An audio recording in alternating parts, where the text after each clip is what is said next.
Wings of Fire, the fan-made audiobook. Part 1, Under the Mountain. 6 years later, Chapter 1. Clay didn't think he was the right dragon for a big heroic destiny. Oh, he wanted to be. He wanted to be the great mud-winged savior of the dragon world, glorious and brave. He wanted to do all the wonderful things expected of him. He wanted to look at the world, figure out what was broken and fix it. But he wasn't a natural hatched hero. He had no legendary qualities at all. He liked sleeping more than studying, and he kept losing chickens in caves during hunting practice because he was paying attention to his friends instead of watching for feathers. He was alright for fighting, but alright wasn't going to stop the war and save dragon tribes. He needed to be extraordinary. He was the biggest dragonette, so he was supposed to be the scary, tough one. The Minders wanted him to be terrifyingly dangerous.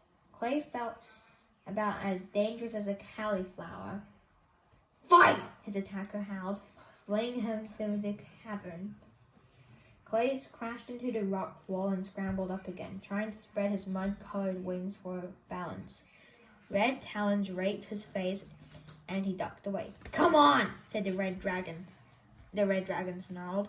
"Stop holding back. Find the killer inside you and let it out!" "I'm trying," Clay said. "Maybe if we could stop and talk about it."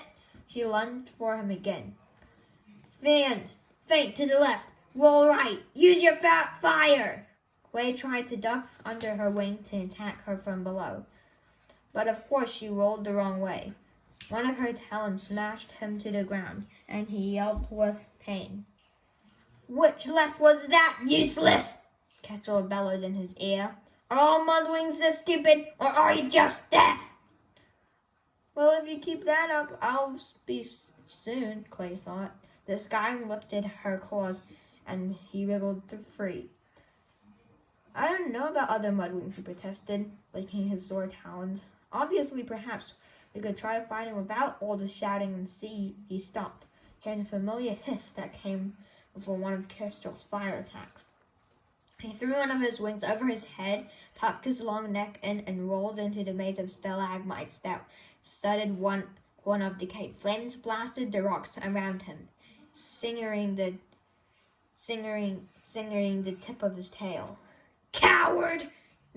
Coward!" the older dragon bellowed. She smashed one of the rock columns into a shower of sharp black pebbles.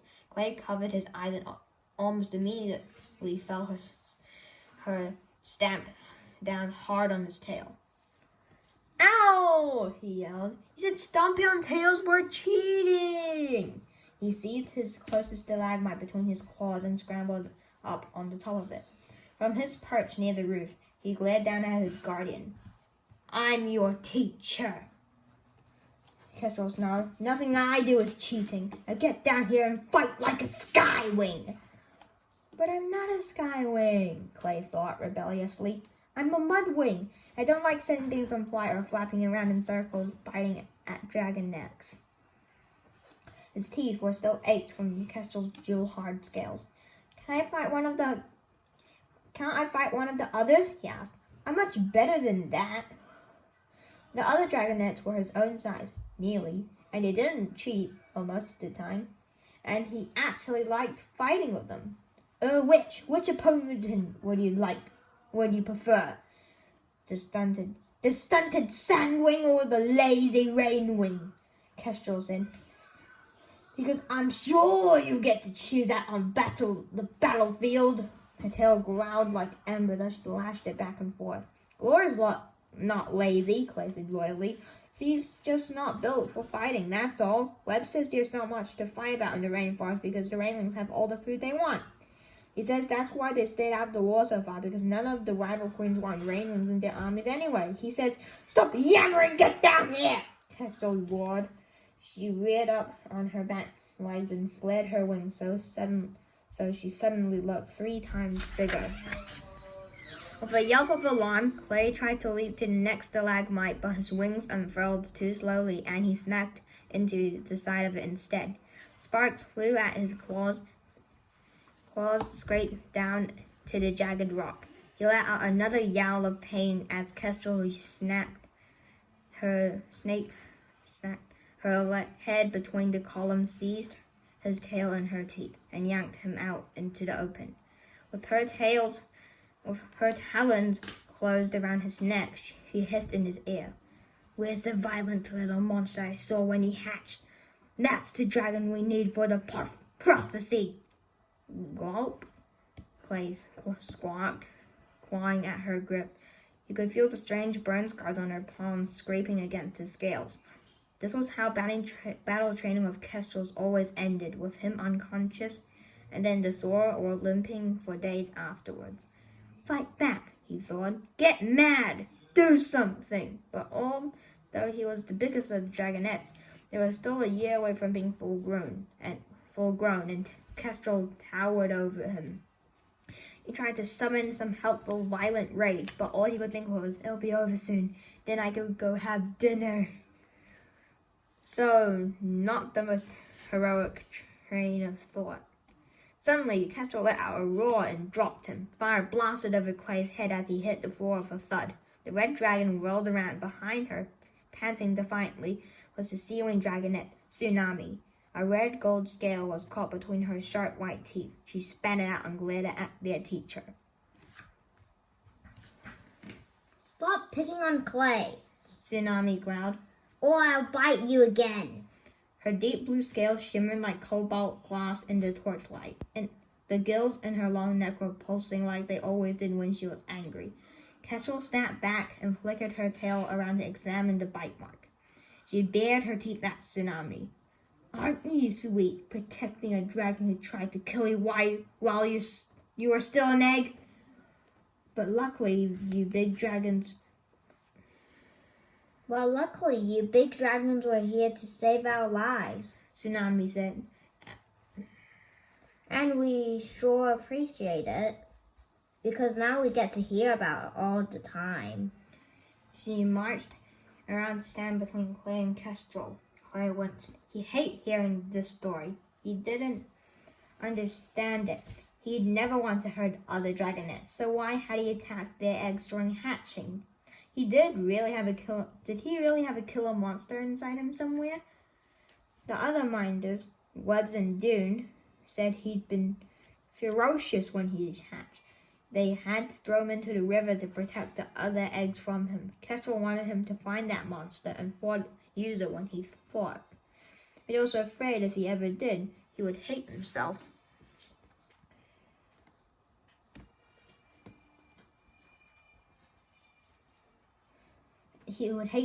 And so would everyone else. Thinking about what he'd nearly done to his friends made him feel like all the fire had been sucked out of him.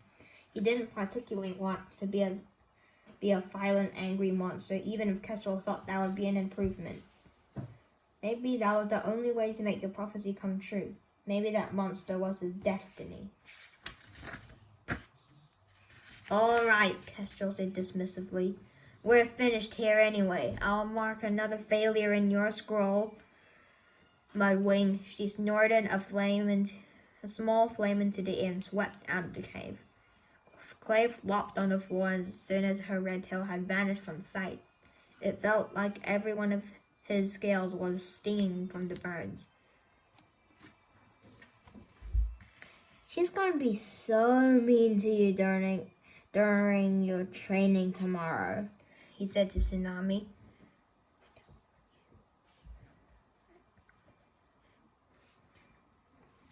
"Oh no," the ceiling dragonette gasped. "I've never seen Kestrel be mean before. That'd be so unexpected and out of character." "Ow," Clay groaned. "Don't make me laugh. I think my ribs are broken." Your ribs are not broken," Tsunami said, poking him in the side with her nose.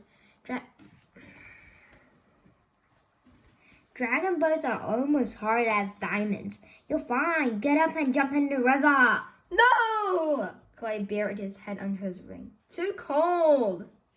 Jump in the river was Tsunami's solution for everything. Bored, aching bones, dry scales, brain overstuffed with history of the war, jump in the river. She'd shout whenever any of the dragons complained, the other dragonettes complained. She certainly did not care that she was the only one who could breathe underwater, or that most other dragon tribes hated getting wet. Clay didn't mind being wet, but he couldn't stand being cold. And the underground river that flowed through their cave home was always freezing.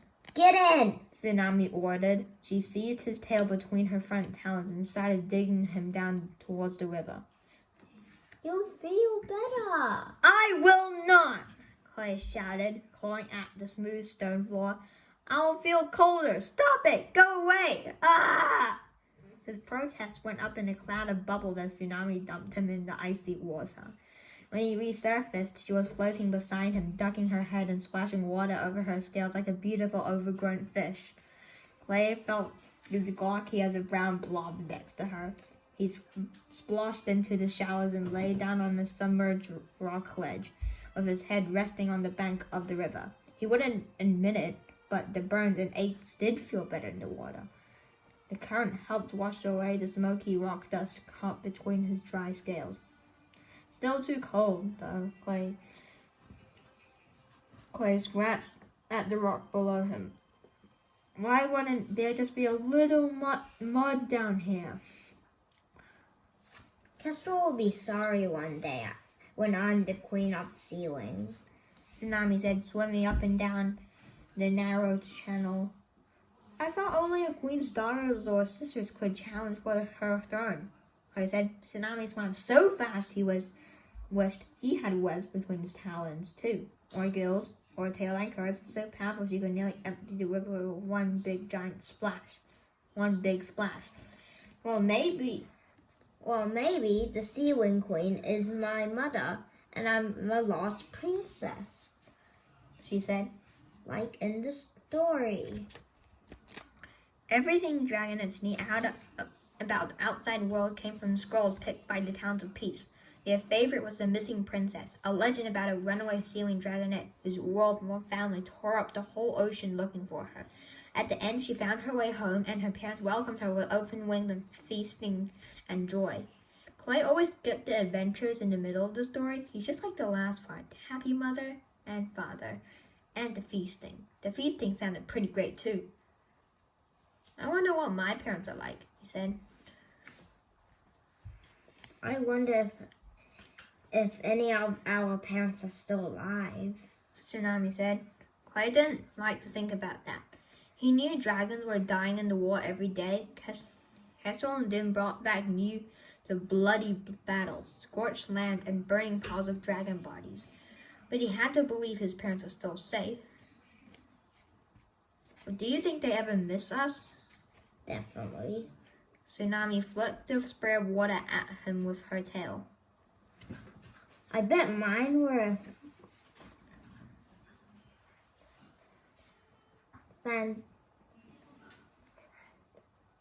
frantic.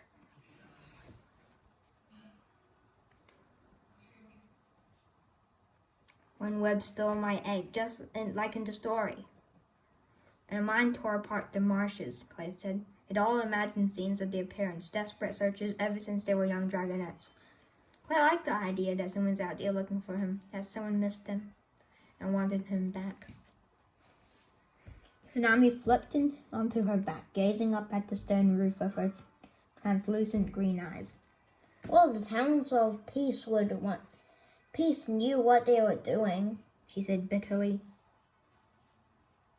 No one would ever find us down here. They listened to the river gurgle as the torches crackled for a moment. We won't be underground forever, Clay said, trying to make her feel better. I mean, if the Towns of Peace wanted to stop this war, they'll have to let us out sometime. He scratched behind his ear thoughtfully. Starflight says it's only 2 more years. He'd only had to hold on that long. And then we could go home and eat as many cows as we want. Well, we have to first save the world, Tsunami said. And then we'll go home. Right, said Clay. How are they going to save the world? Was a little fuzzy. but everyone seemed to think they'd figure it out when time came. Clay pulled himself out of the river and waterlogged wings heavy and drooping. He spread them in front of the torches, arching his neck and trying to get warm. Feeble waves of heat wafted against the scales. Unless, Tsunami said. Clay lowered his head to look at her. Unless what? Unless we leave sooner, she said. She flipped over and pulled herself out of the water in one graceful motion. Leave? Clay echoed, startled. How? On our own? Why not? If we can find a way out. Why should we have to wait another 2 years? I'm ready to save the world now, aren't you? Clay wasn't sure he'd be ready to save the world. He figured the Towns of Peace would tell them what they had to do. Only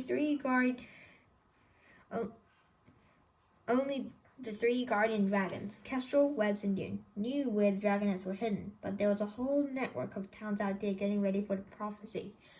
We can't stop the war ourselves, he said. We wouldn't even know where to start.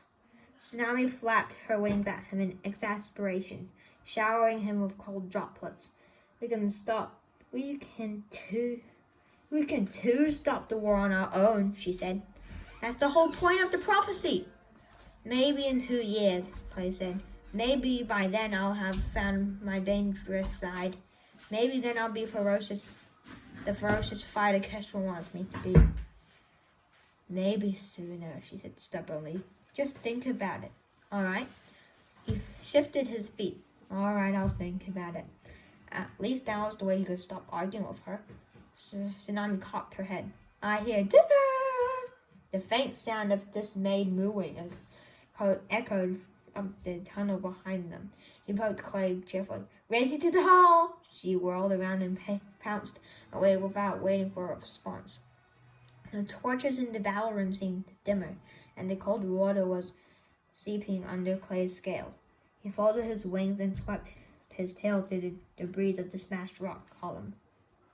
Tsunami was crazy. The 5 dragonets weren't ready to stop the war. They wouldn't even know how to survive on their own. Maybe Tsunami was brave and tough like a hero should be, but Sunny, Glory, and Starflight, Clay thought all of the things that might hurt them and wished he could give them his own scales and claws and teeth for extra protection. Besides, there was no way to escape the case. The Towns of Peace made sure of that. Still, a part of him couldn't help wondering what it would be like to go home now instead of waiting for another 2 years. 2 years. Back to the marshes, to the swamps, to a whole tribe of mudwings who looked like him and thought like him. Back to his parents, whoever they are. What if they could do it? What if the dragonets could escape and survive and save their world their own way?